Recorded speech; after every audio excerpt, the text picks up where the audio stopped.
Jefferson gone. Oh, hey. Didn't see. How long were you standing there? Hey, doesn't matter. You want the room, right? Gotcha. So, how's the weather? Is it must be pretty cold. It sounds a little windy. The knife? What knife? Oh, I was doing a bit of cooking earlier. That must have subconsciously brought it in. I didn't even notice it. Oh, the hat. Yes, it this belonged to my mother. Does belong to my mother.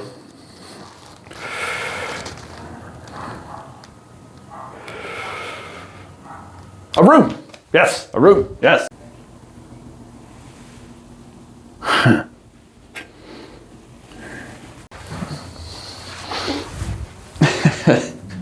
So, I'm going to give you room 666. Now, it has a fur mattress. It's got its own kettle, and it's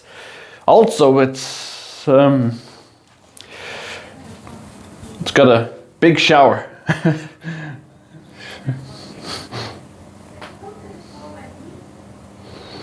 Anyway, I'll just get your name. What did you say your name was? Viewer. Okay. How about that?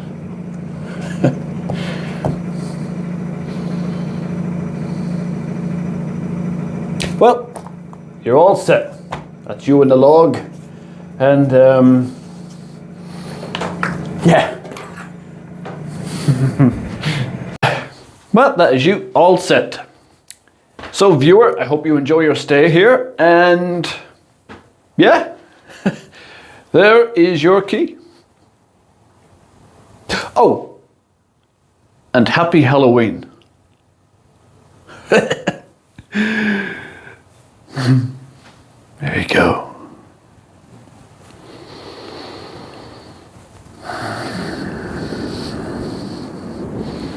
Hey guys, so first of all, happy Halloween. I hope you're all having a wonderful time. And more importantly, I hope you're all staying safe, especially from fireworks and all that shit. Yeah. So anyway, Psycho, a movie that does not need any introduction at all, came out in 1960, was directed by Alfred Hitchcock, the genius himself. And, you know, looking back at it today, this movie has truly aged really well. You know, we have one of the finest actors of his time, Anthony Perkins, who I think we can all agree did a phenomenal job in this movie. I mean, he was the epitome of the type of actor that can pull off roles like this and make them convincing. You know, nice and super happy at one point, and then like that, just flips and turns into something completely different. It's crazy, you know. And you have Janet Leigh, who, you know, most of us know, but if you didn't know, she is the mother of the legendary Jamie Lee Curtis. So that's a cool fact. And for those who also don't know, this movie was inspired by the horrific events by the notorious, infamous serial killer Ed Gein. For those who don't know, Ed Gein was completely just inseparable from his mother, and he was, a mother's, boy, as it implies in this movie that Norman Bates is. And then whenever she passed away, Ed Gein snapped, and that's when he became a full-blown, he basically wanted to become his mother. That's how far it became, and that's a factuous statement, from the actual man himself, that he missed his mom so much that he didn't want to be like his mom, he wanted to be his mom. So, the similarities from that basically imprint onto this movie, that Norman Bates loved his mom, even though she wasn't a nice individual.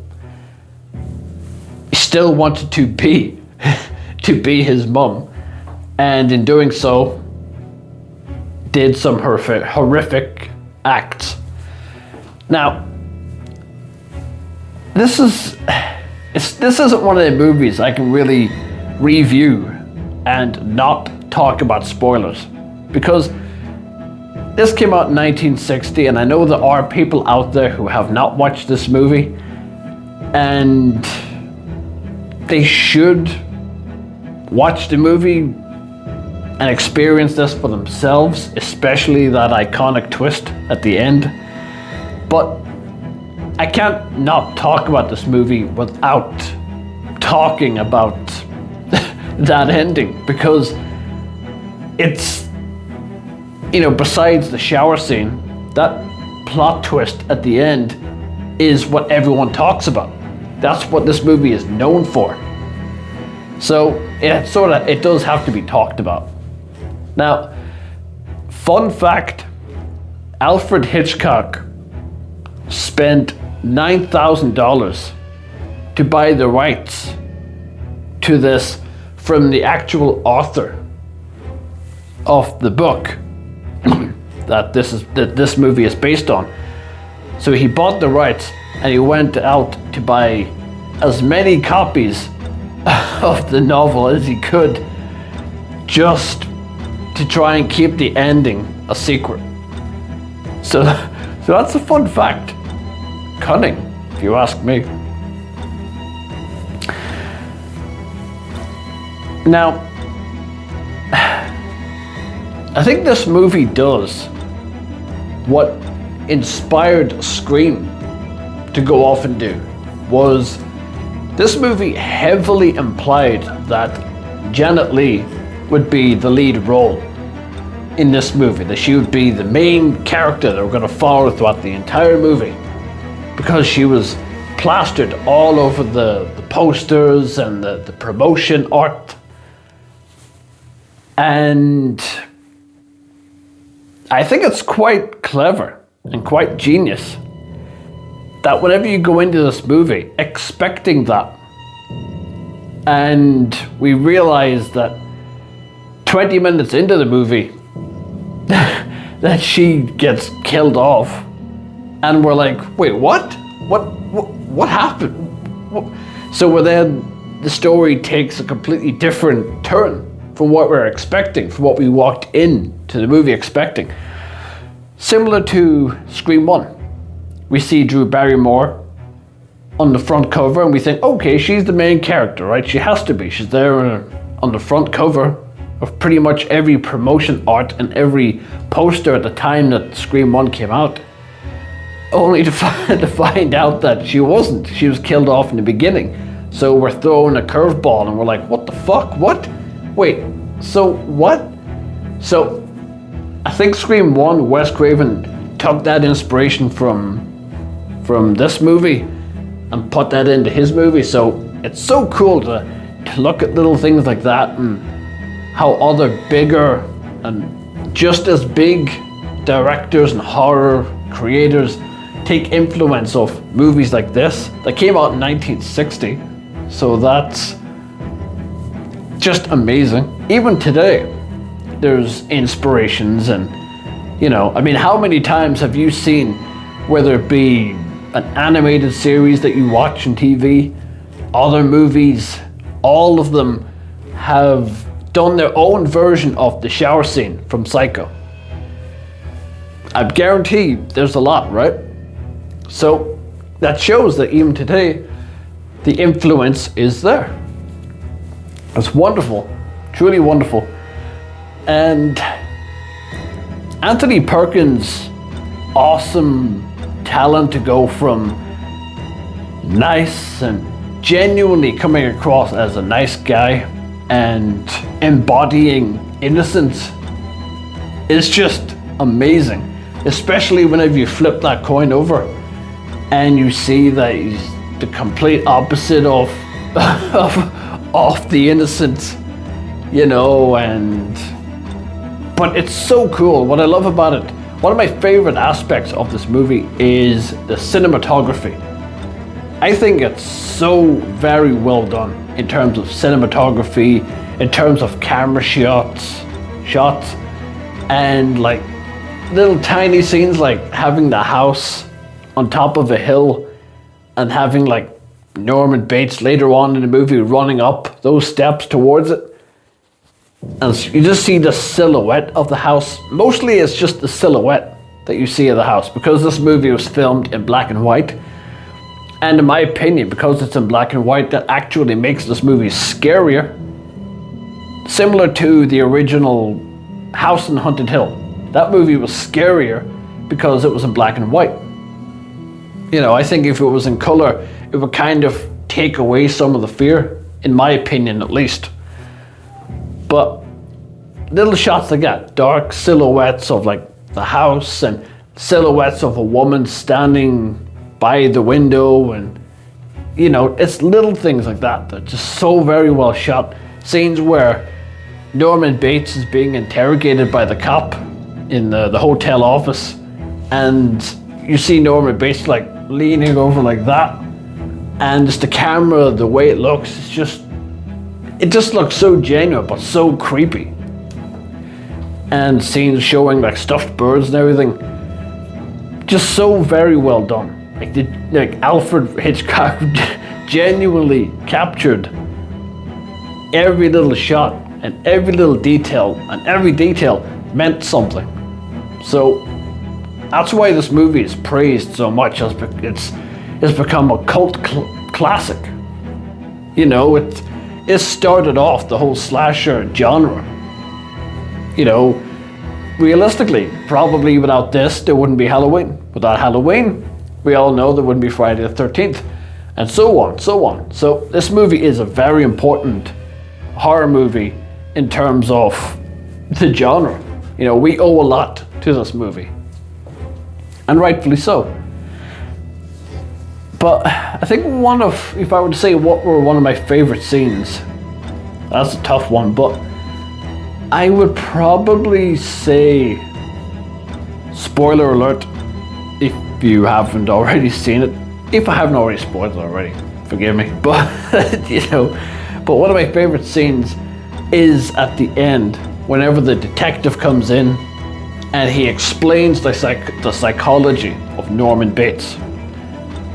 I just wish I was in the theaters back then and could see people's reactions whenever this all came out, whenever they realized what the twist is. I genuinely would love to see people even walk out of the theaters and go up to some people and say, hey,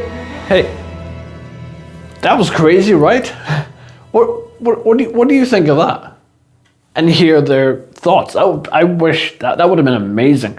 But it was so well done and so geniusly put together and thought out that it's just so fucking awesome. So cool.